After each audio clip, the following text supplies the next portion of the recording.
Good morning class. जैसा कि last class में हम डिस्कशन कर रहे थे कि किस तरह से हेनरी लॉ को हमने अप्लाई किया। ठीक, छोटे से टेम्परेचर पे हेनरी लॉ का जो वेरिएशन हो रहा था, ठीक है, टेम्परेचर के साथ क्या था, वो अप्रॉक्सीमेटली ना के बराबर था। लेकिन जब हम टेम्परेचर को क्या कर रहे थे, एक्सट्रीमली बढ़ा रहे थे, ठीक है, हाई कर रहे थे, तो क्या हो रहा था, वेरिएशन हमें क्या हो रहा था, कंसिडरेबल वेरिएशन मिल रहा था। यानी वो वेरिएशन को हम भूल नहीं सकते, छोड़ नहीं सकते, ठीक है, उस वेरिएशन को हमको लेके ही चलना पड़ेगा। ठीक है, एज सपोज़ कि आपने एक टेस्ट हुआ, 3 टेस्ट हुए मान लीजिए आपके, ठीक है, और आपने एक में फ़ेल हो गए आप, ठीक है, तो होल क्लास में वो 3 टेस्ट आपको मॉनिटर बनाने के लिए हुए थे, आपने उसमें एक फ़ेल कर गया, तो जो मॉनिटरिंग की जो रिज़ल्ट आएंगे, ठीक है, और एक्टिविटीज़ के थ्रू, तो वो जो रिज़ल्ट है वो भी तो उसमें इंक्लूड होगा ना, हम उसे भूल नहीं सकते हैं ना, भले ही आप 1 नंबर से फ़ेल हुए हों या 100 नंबर से फ़ेल हुए हों। ठीक है, तो वो चीज़ हम भूल नहीं सकते हैं। इसी तरह हेनरी लॉ की वैल्यू की जो हेनरी लॉ का जो कांस्टेंट है, KH की जो वैल्यू है, ठीक है, उसे हम क्या कर सकते हैं, हायर टेम्परेचर पे जो वेरिएशन आता है हम उसे भूल नहीं सकते, ठीक है, उसे नेगलेक्ट नहीं कर सकते हैं। ठीक है, जैसा मैंने लास्ट क्लास में बताया था। अब हमने बोला था मैंने लास्ट क्लास में कि हम लोग हेनरी लॉ के क्या करेंगे, एप्लीकेशंस डिस्कस करेंगे। ठीक है, चलिए हेनरी लॉ के मैं एप्लीकेशंस थोड़ा पढ़ रहा हूँ, ठीक है, ज़रा सुनिए, समझिए, ठीक है, समझने की कोशिश करिएगा। अगर नहीं समझ में आएगा तब तो मैं हूँ ही, ठीक है, मैं पढ़ रहा हूँ, उसे एक्सप्लेन करूँगा, ठीक है, प्लीज़। चलिए जरा देखिए, लिमिटेशंस ऑफ हेनरी लॉ। ये लिमिटेशंस ऑफ हेनरी लॉ मैंने आपको बता दिया था, लेकिन जस्ट टू रिवाइज मैं आपको एक बार बता रहा हूँ फिर से। It has been observe that the Henry law is valid if, क्या है, हेनरी लॉ तभी वैलिड है जब कुछ कंडीशंस होंगे। ठीक है, जैसे पहला कंडीशन था हमारा, प्रेशर इज़ लो। क्या है, प्रेशर क्या होना चाहिए, लो होना चाहिए। अगर हाई प्रेशर होगा तो क्या होगा, एक्यूरेट वैल्यू नहीं आएगी, ठीक है, प्रोपोर्शनैलिटी वैल्यू आएगी। ठीक है, क्या वैल्यू, कौन सी वैल्यू आएगी, प्रोपोर्शनल वैल्यू आएगी, जो कि हमें क्या है, वैलिडेट नहीं है। ठीक है, और क्या, हमें वेरिएशन ज़्यादा मिलेगा। अगर प्रेशर हाई होगा तो क्या होगा, वेरिएशन ज़्यादा मिलेगा हमें। ठीक है, चलिए, the temperature is not too low. अब टेम्परेचर भी क्या होना चाहिए, बहुत ज़्यादा कम नहीं होना चाहिए, जैसे मैंने आपको लास्ट टाइम बताया था। Gas is not highly soluble. अब क्या होना चाहिए, जो गैस हम लिक्विड में मिला रहे हैं, जो भी गैस हम लिक्विड में मिला रहे हैं, चाहे वो H2 हो या N2 हो, ठीक है, या O2 हो, वो क्या होना चाहिए, हाईली सॉल्युबल नहीं होना चाहिए। क्या होना चाहिए, हाईली सॉल्युबल नहीं होना चाहिए। ठीक है, the gas neither reacts chemically with the solvent or dissociate or associate in the solvent। अब क्या होना चाहिए, हेनरी लॉ का लास्ट जो लिमिटेशन है ना, वो क्या है, उसमें उन्होंने बोला है कि जो भी सॉल्वेंट हम लोग मिला रहे हैं, ठीक है, वो क्या होना चाहिए, एक तो हाईली सॉल्युबल नहीं होना चाहिए, ठीक है, जो भी गैस हम मिला रहे हैं। दूसरा, वो क्या होना चाहिए, डिसोशिएट नहीं होना चाहिए, प्रेसिपिटेट फॉर्म में नहीं होना चाहिए, बहुत ज़्यादा सॉल्युबल ना हो जाए। ठीक है, इस सब चीज़ का हमको ध्यान रखना पड़ेगा। ठीक है, क्या होना चाहिए, सॉल्वेंट क्या होना चाहिए, केमिकली गैस के साथ रिएक्ट नहीं करना चाहिए। क्या होना चाहिए, केमिकली रिएक्ट ना करें। ठीक है, अब क्या हो, डिसोसिएशन ना हो, एसोसिएशन ना हो। ठीक है, डिसोसिएशन यानी वो टूटे ना, ठीक है, एसोसिएशन यानी वो जुड़ के एक प्रेसिपिटेट फॉर्म में ना आ जाए। ठीक है, तो इन सब चीज़ों का हमको ध्यान रखना पड़ेगा सॉल्वेंट लेते वक्त। ठीक है, कौन सी गैस है, क्या है, ठीक है, इन सब चीज़ों का हमें ध्यान रखना पड़ेगा। ठीक है, अच्छा, एक पॉइंट यहाँ पे अंडरलाइन किया हुआ, मतलब नोट में लिखा हुआ है, Henry law constant have similar values at higher temperature. अब क्या है, हेनरी लॉ कांस्टेंट जो है वो हायर वैल्यूज़ पे, हायर टेम्परेचर पे क्या होता है, उसकी वैल्यूज़ क्या होती है, लगभग सेम होती है। ठीक है, लगभग सेम होती है। अगर हम किसी सॉल्वेंट को लेके चलें, ठीक है, तो वो हायर टेम्परेचर्स पे क्या होगा, वो लगभग हमें वैल्यू सेम मिलेगी। ठीक है, ये हो गया। तो ये लिमिटेशंस मैं लिख दे रहा हूँ, मैं लिखूँगा नहीं, आपने, मैंने पढ़ा, ठीक है, आप सुने होंगे, अपने हिसाब से इस चीज़ को प्रोसेस करिएगा, सेंटेंस फॉर्म में डाल के नोट्स में लिख दीजिएगा। ठीक है, नहीं तो आपके पास बुक्स होंगी, उस बुक्स में भी लिखा होगा। Applications of Henry law. अच्छा, एप्लीकेशंस ऑफ हेनरी लॉ में पहला एप्लीकेशन क्या है ना, जो सॉफ्ट ड्रिंक्स होते हैं, ठीक है, जो सॉफ्ट ड्रिंक्स होते हैं, ठीक है, उनमें सॉल्युबिलिटी बढ़ाने के लिए प्रेशर बढ़ाया जाता है। ठीक है, किसकी सॉल्युबिलिटी, CO2 की। ठीक है, किसकी सॉल्युबिलिटी, CO2 की। अब क्या होता है, जो हमारे पास कोक आते हैं सॉफ्ट ड्रिंक्स में, जैसे हमारे पास कोक हो गया, ठीक है, लिम्का हो गया, पेप्सी हो गया, जो भी सॉफ्ट ड्रिंक्स हमारे पास हैं अवेलेबल जो भी हैं, ठीक है, सोडा हो गया, ठीक है, उसमें क्या होता है, CO2 की मात्रा बढ़ाई जाती है ताकि वो क्या हो, अच्छा आपको काम करे, ठीक है, अच्छा फ्लेवर दे। अब वो CO2 उसमें क्या होता है, नॉर्मल टेम्परेचर नॉर्मल प्रेशर पे नहीं मिलाया जा सकता है, ठीक है, तो उसके लिए क्या किया जाता है, हाई टेम्परेचर रखा जाता है, सॉरी हाई प्रेशर रखा जाता है। हाई प्रेशर रखा जाता है, उसमें CO2 डाल के सॉल्युबल कर दिया जाता है, फिर उसको बंद कर दिया जाता है। तो वो जो प्रेशर रहता है ना, जब तक वो बॉटल का ढक्कन खुलेगा नहीं तब तक वो प्रेशर क्या होगा, मेंटेन रहेगा, ठीक है, तब तक वो प्रेशर क्या रहेगा, मेंटेन रहेगा। तो ये था हमारा हेनरी लॉ का पहला एप्लीकेशन, ठीक है।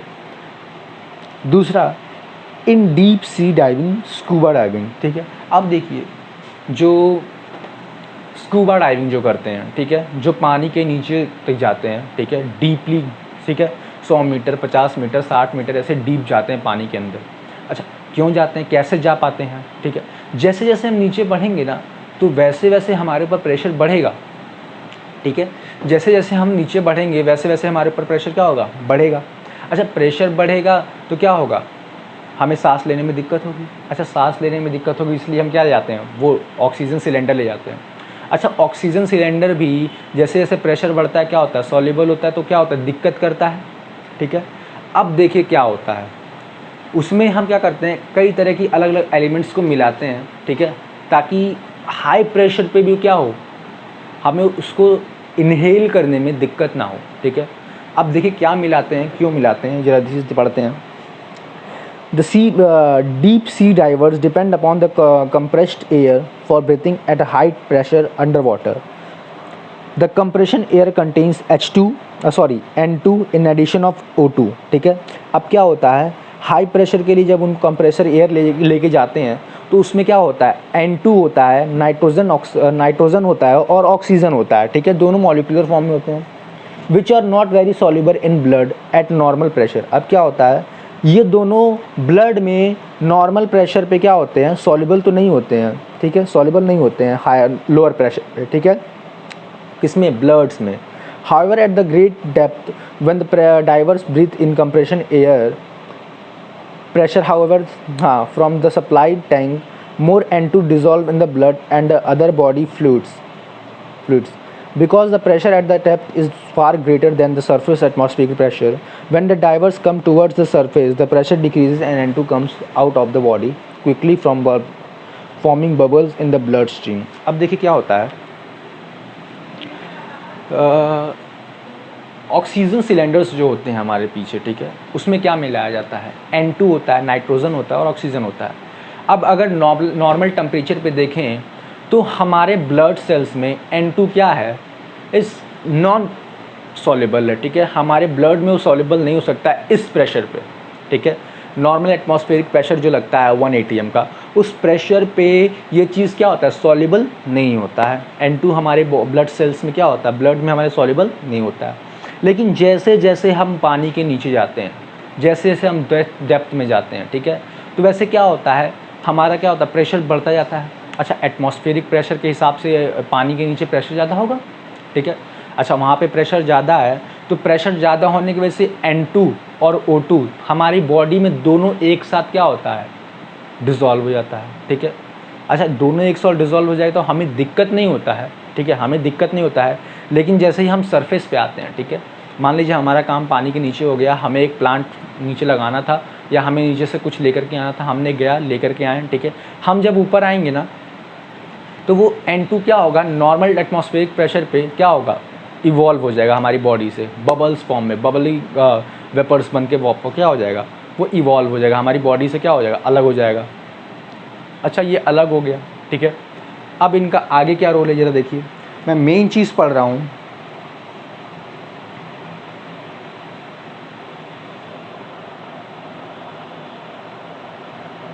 अब क्या होता था, जब वो बबल्स बन के निकलता था ना N2, ठीक है, तो उसकी वजह से कभी कभी नस फट जाती थी, कैपिलरीज फट जाती थी हमारी, ठीक है। अच्छा, कैपिलरीज फट जा रही थी तो क्या हो रहा था, चोक हो जाता था, ठीक है, चोक हो जाता तो इससे इंसान की डेथ हो जाती थी।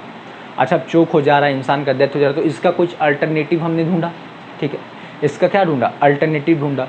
अब क्या होता है, हमारा जो N2 था वो क्या बबल्स के फॉर्म में निकलता था हमेशा, ठीक है, हमेशा बबल्स के फॉर्म में निकलेगा। अब वो बबल्स के फॉर्म में निकलेगा तो क्या होगा, हमारे अगर एक भी वेन्स में, ठीक है, एक भी बबल्स आ गया तो क्या होगा, उस चीज़ को ब्लॉक कर देगा और हमारे बॉडी में क्या होगा, वो फट जाएगा, ठीक है। क्योंकि प्रेशर लग रहा है, ब्लड प्रेशर है, तो उस बबल को फोड़ेगा, तो हमारी कैपिलरीज फटेंगी, हमारी कैपिलरीज फट जाएंगी। अच्छा, बायो वाले को कैपिलरीज के बारे में ज़्यादा पता होगा, क्योंकि मुझे नहीं पता कैपिलरीज, ठीक है।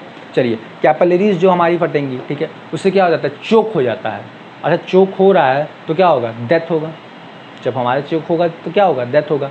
क्योंकि चोक को इतने आसानी से हम नहीं सही कर सकते हैं। हमारे पास 2 से 3 मिनट होते हैं किसी भी चोक को सही करने के लिए, ठीक है। अगर हमारी बॉडीज़ में यहाँ पे चोक हो गया, ठीक है, तो उसको हमारे पास 2 से 3 मिनट होते हैं, ठीक है। तो उतने देर में तो हमारी कहानी ख़त्म हो जाएगी, ठीक है। चलिए आगे। अच्छा, अब इसी कंडीशन को क्या बोलते हैं, चोक होने का, कैपिलरीज वाले को बेंट बोलते हैं, ठीक है, बेंड, BENDS, ठीक है। To avoid the condition most professional divers these days use air diluted with helium gas. अच्छा, अब क्या होता है, जो हमारा जो प्रोफेशनल डाइवर्स होते हैं, जो नॉर्मल ड्राइवर्स भी होते हैं, ठीक है, वो क्या करते हैं आजकल, अब हीलियम भी उसमें डिज़ोल्व करते हैं, ठीक है। Helium plus N2 plus O2, ठीक है। ये तकरीबन 11.72 ग्राम्स होता है, और ये तकरीबन आपका ये कितना होता है, ये मैं देख के बता रहा हूँ, ये 56.2 होता है, 32.1 होता है, ये 56.2 होता है, और ये 31.2% के करीबन होता है, ठीक है। अच्छा, ये इतना होता है, ये 11 ही होता है ना, हाँ ठीक है, ठीक है। Because of lower solubility of H in the blood than nitrogen. अब क्या होता है, जो सॉल्युबिलिटी हीलियम की होती है एज़ कम्पेयर टू नाइट्रोजन, हमारे ब्लड सेल में क्या होता है, बहुत ही कम होता है, ठीक है, बहुत ही ज़्यादा कम होता है, ठीक है। इसीलिए हम इसको मिलाते हैं, ठीक है। Moreover because of size of atom is unlikely small nitrogen they can pass through the cells wall without damaging. अब क्या होता है कि ये हमारी, मान लीजिए बॉडी में डिज़ोल्व भी हुआ हायर टेम्परेचर पे, ठीक है, हायर प्रेशर, सॉरी टेम्परेचर मैं बोल रहा हूँ, हायर प्रेशर पे डिज़ोल्व हुआ। अच्छा, ये डिज़ोल्व होगा तो क्या होगा कि हमारी बॉडी में, अच्छा ये अगर हीलियम और नाइट्रोजन का देखा जाए, तो अगर हीलियम इतना बड़ा है ना, तो नाइट्रोजन इतना बड़ा है, ठीक है, कंपेरेटिवली स्मॉल है। हीलियम कंपेरेटिवली क्या है, स्मॉल है। अच्छा, ये स्मॉल है तो हमारी ब्लड सेल्स के आर पार भी चल जाएगा, बिना किसी ब्लड सेल्स को क्या किए, डैमेज किए, बिना किसी सेल को डैमेज किए आर पार चल जाएगा, तो क्या होगा, हमारे लिए ईजी हो जाएगा, हमारी डाइविंग क्या हो गई, ईजी। जो कंडीशंस थी वो क्या हो गई, वो तो ख़त्म हो गई ना हमारे पास, वो चीज़ हमारे पास नहीं है अब, ठीक है। The excess O2 is dissolved in the blood using the metabolism and does not cause the condition of bend। अब क्या होता है, जो excess O2 होता है हमारे पास, वो क्या होता है, ब्लड में डिजोल्व हो जाता है, और एक क्या, जो बेंड वाली जो कंडीशन थी, ठीक है, जो बेंड वाली कंडीशंस थी वो क्या हो जाती है, ख़त्म हो जाती है, ठीक है, क्योंकि ये बहुत छोटा हो जाता है, ठीक है। तो ये कंडीशन हमारे पास क्या होती है, ख़त्म हो जाती है, ठीक है। चलिए आगे देखते हैं। At high altitude the partial pressure of O2 is less than the ground level, the result in the low concentration of oxygen in the blood and tissues of the people living at the high altitude or climber। The low pressure of the low blood oxygen causes the climber to become the weak and unable to think clearly, known as the anoxic। अब क्या होता है, जब भी हम high altitude पे जाते हैं, यानी एक हाइट पे जाते हैं, ठीक है, तो एक सर्टेन हाइट के बाद क्या होता है, जो सर्टेन हाइट के बाद नहीं, समझिए अगर यहाँ से हम ऊपर चलते जा रहे हैं, ठीक है, तो क्या होता है कि ऑक्सीजन की जो कंसंट्रेशन होता है एयर में कम होते जाता है। अच्छा, कंसंट्रेशन क्यों कम होता है, एयर में कंसंट्रेशन इसलिए कम होता है क्योंकि जो पार्शियल प्रेशर है, ठीक है, पार्शियल प्रेशर है ऑक्सीजन का, ठीक है, ग्राउंड लेवल पे, वो अब जाते हुए क्या होता है, किसी हाइट पे जाते हुए क्या होता है, वो कम होता रहता है पार्शियल प्रेशर। अच्छा, पार्शियल प्रेशर कम होगा तो क्या होगा, डिसोल्यूशन ऑफ क्या होगा, एनवायरनमेंट में ऑक्सीजन की डिसोल्यूशन कम होगा, हमारे ब्लड में क्या होगा, डिसोल्यूशन कम होगा, हमारे सेल्स में क्या होगा, डिसोल्यूशन कम होगा, ऑक्सीजन कम होगा। अच्छा, ऑक्सीजन कम होगा तो इससे क्या फ़ायदा, इससे क्या फ़र्क पड़ेगा। अच्छा, इससे क्या होगा कि हमारी जब अच्छे से हमारे पास ऑक्सीजन नहीं पहुंचेगा तो एक तो हमारी सांस फूलेगी पहले, ठीक है, हमारी सांस फूलेगी, हम अच्छे से चल नहीं पाएंगे, ठीक है। अच्छा, हम अच्छे से चल नहीं पाएंगे तो हमारे दिमाग में भी अगर हमारे पास ऑक्सीजन की मात्रा कम है तो हमारी ब्रेन तक भी क्या होता है, ऑक्सीजन कम पहुंचेगा। अच्छा, ऑक्सीजन कम पहुंचेगा, हम सोचेंगे तो ज़रूर, ठीक है, लेकिन बहुत स्लो सोचेंगे, ठीक है, बहुत ही वीक हो जाएंगे हम, ठीक है। चलने में दिक्कत होगा, सोचने में दिक्कत होगा, विजिबिलिटी क्या होगी, कम हो जाएगी। ठीक है, क्यों होता है ये? ऑक्सीजन की वैल्यू क्या होता है, ऑक्सीजन का कंसंट्रेशन हमारी बॉडी के अंदर क्या होता है, कम होता जाता है। अच्छा, प्रेशर कम हो रहा है तो ऑक्सीजन की सॉल्युबिलिटी कम होगी हमारे बॉडी के अंदर, ये तो जाहिर सी बात है। ठीक है, तो अब क्या होता है, इसको अवॉइड करने के लिए तो अभी हम नहीं है इसमें, ठीक है, लेकिन क्या होता है ऊपर भी हम क्या करते हैं, ऑक्सीजन टैंक्स ले जाते हैं वगैरह वगैरह। ठीक है, तो जो हाई क्लाइंबर्स होते हैं ना, उनको ये दिक्कत ज़रूर आती है, क्योंकि उनको अगर वो सिलेंडर कैरी करेंगे तो वो चढ़ नहीं पाएंगे, अगर वो सिलेंडर कैरी करेंगे तो चढ़ नहीं पाएंगे। तो इसलिए क्या करते हैं, वो बहुत ही आराम से चलते हैं। ठीक है, ताकि उन्हें दिक्कत ना आए। ठीक है, चलिए आगे। In the function of lungs to minimum the pain effect of deep sea drivers decomposition oxygen diluted with the less soluble helium gas is used to breathing gas. अब क्या होता है, मैंने बताया था ना, वो ऑक्सीजन वो नाइट्रोजन वाला। ठीक है, तो क्या होता है, नाइट्रोजन के मॉलिक्यूल्स बहुत बड़े बड़े होते थे, तो हमें सांस लेने में भी दिक्कत होती थी।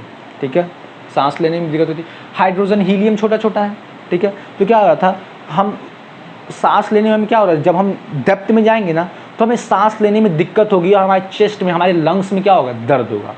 अच्छा, वो दर्द को मिनिमाइज़ करने के लिए या उसको ख़त्म करने के लिए हीलियम गैस को मिलाया गया। ठीक है, हीलियम गैस को मिलाया गया। ठीक है, चलिए, तो ये चीज़ पता चला हीलियम के दो वजह से मिलाया गया। पहला तो सॉल्युबिलिटी, जो हमारा कैपिलरीज जो हमारी बेंड फट जा रही थी, ठीक है, ब्रस्ट हो जा रही थी, ये उसके वजह से। ठीक, पहला reason.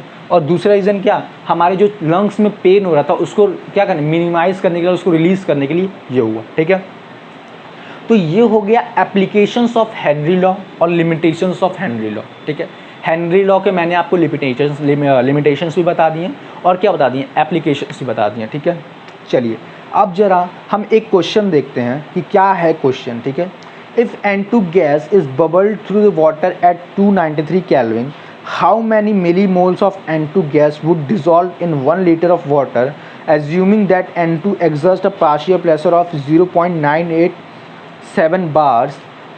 The KH for N2 at 293 Kelvin is 76.48. अच्छा देखिए, हमें क्या निकालना है, पार्शियल क्या निकालना है हमें, हाउ मैनी मिलीमोल्स।